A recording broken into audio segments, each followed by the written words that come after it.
a été perdu. Et Maxime, qui est la tête d'une commune qui a toujours montré l'exemple dans le domaine de l'environnement, ne me dira pas le contraire. Et l'ensemble de cette région ici, où nous avons été classés au sommet de Copenhague comme la première région pour la puissance du développement écologique, notamment dans l'énergie solaire et dans l'énergie photovoltaïque et dans les transports propres. Nous savons que c'est possible, malgré les mauvais coups qu'a porté le gouvernement sur la filière photovoltaïque, et Jean-Louis qui avait des projets très importants sur son territoire, on sait quelque chose, on en parlait encore récemment, et toutes les régions ont été gravement frappées par ce coup de frein donné de façon incompréhensible, mais aussi de façon fort compréhensible. C'est le monopole d'EDF et des amis du pouvoir qui veulent empêcher le réseau des petites et moyennes entreprises de se développer. Quand on dit cela, on a l'impression que ce n'est pas vrai, que c'est excessif. Mais je vous assure que c'est vrai.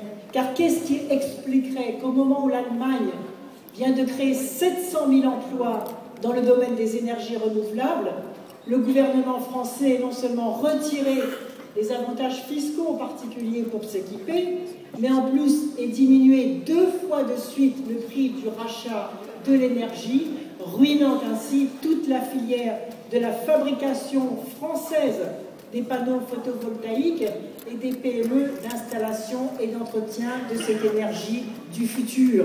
Eh bien ici, nous n'avons pas mis un genou à terre, nous avons créé un fonds de résistance photovoltaïque pour tenir à bout de bras les entreprises jusqu'en 2012 en leur disant nous avons l'obligation de gagner la prochaine échéance présidentielle parce qu'avec nous, la France sera la première puissance écologique d'Europe.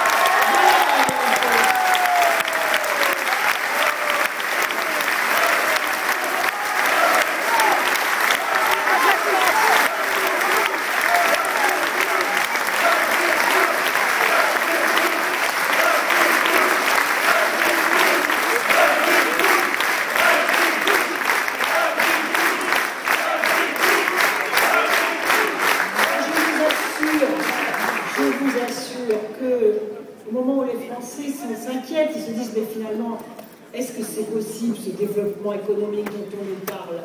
Est-ce que l'on a encore une marge de manœuvre par rapport à la crise internationale? Est-ce que finalement les jeux ne sont pas faits? Et finalement ce pouvoir massif des capitaux financiers qui se déplacent à toute vitesse par un clic informatique à l'échelle de la planète, est-ce que vraiment ce qu'elle nous dit c'est crédible? Vraiment, est-ce qu'on va lutter avec l'économie sociale et solidaire, avec l'écologie, avec la France, pays d'entrepreneurs? Mais c'est évident. Et d'ailleurs, ceux qui n'essayent rien sont ceux qui ont déjà baissé les bras. Eh bien moi, avec vous, je ne baisse pas les bras parce que je sais de quoi notre pays est capable.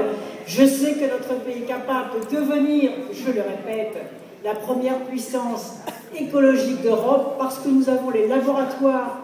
D'ailleurs, c'est ici, vous ne le savez peut-être pas, qu'à La Rochelle, dans les laboratoires de Poitiers, qu'a été inventée l'éolienne. Qu'à La Rochelle, il y a des organismes de recherche tout à fait performants pour la nouvelle génération de biocarburants. Et donc, partout sur le territoire national, Jean-Jacques Kéran, qui est là, est en pointe aussi, en région Rhône-Alpes, sur les nouvelles technologies.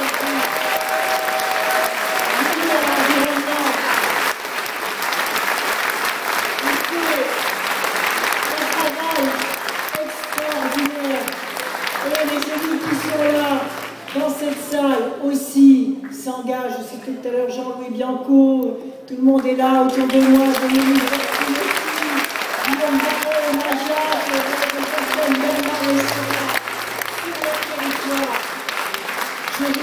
vous le dire, ils sont totalement convaincus. Eh bien les territoires se mettront en mouvement et l'État sera là pour les encourager, pour leur montrer le cap, pour leur donner les moyens, pour leur mettre au service un système bancaire qui aura enfin compris qu'il sera aussi rentable d'investir dans l'économie réelle que de spéculer sur les marchés financiers, puisque de toute façon, la spéculation sur la dette des États, avec moi, sera interdite.